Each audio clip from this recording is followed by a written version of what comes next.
Tapos, ang mga daliri dapat nakalitaw din ng sumobra dito. Yan. Okay. Ngayon, huwag niyo po kukulisan yun. Sa harap. Dito. Ayun. Ganun ka lang. Tapos, ilalagay po dito sa kapila.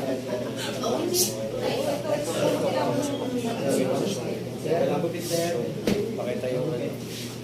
Balikan.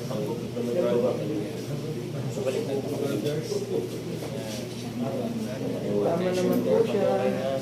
Huwag niyo lang po yan.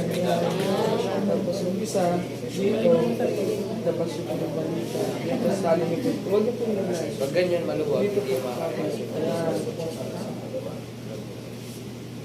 Kaya na po ba? Sige, pagsak niyo lang po yung braso. Tapos ito po, ikot niyo lang po yan. Braso na po sa mga. Yan. Yan po yung yan. Sige, pagsak niyo lang po mo.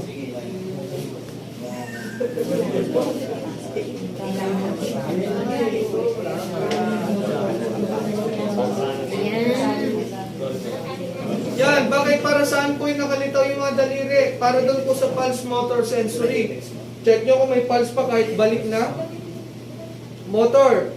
Sir, ma'am, pagalawin nyo nga po. Pag nagagalaw niya, ibig sabihin okay pa, hindi kailangan putulin yung braso niya. No? Sensory, hawakan niyo kung nararamdaman niya naman po. Kasi possible, madalas yan namamanhid.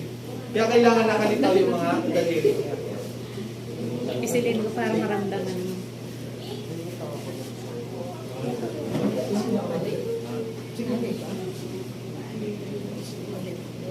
Ito po yung apex. Kung nasa yung siko yan, nandun ang apex. Tapos pasok niyo po. Bitawan. Huwag mo pong bitawan. Ay,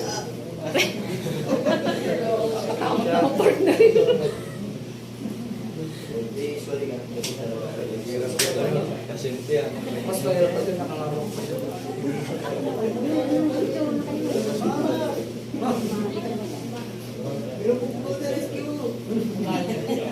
Tasit na po yan. Ikot yung po. Hindi ganun po.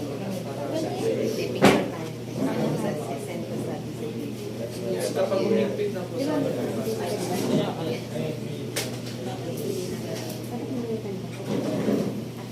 ganyan po. Hindi, baka hindi kayo ginagawa mo. Kasi yun yung sila magulang ko.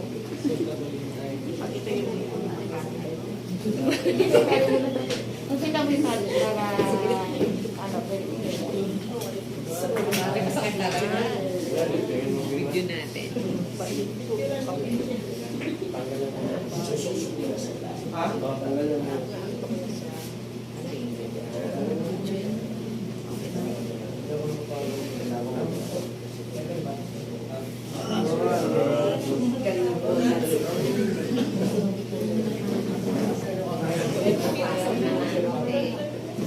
Sige po, matanggal na po lahat ng bandage natin. Move na tayo sa lifting and moving po natin.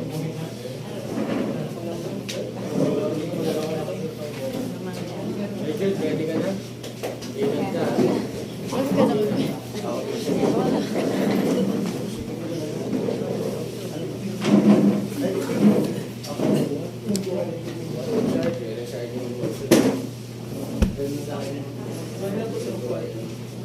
Ayan ang sinupunan ko lahat.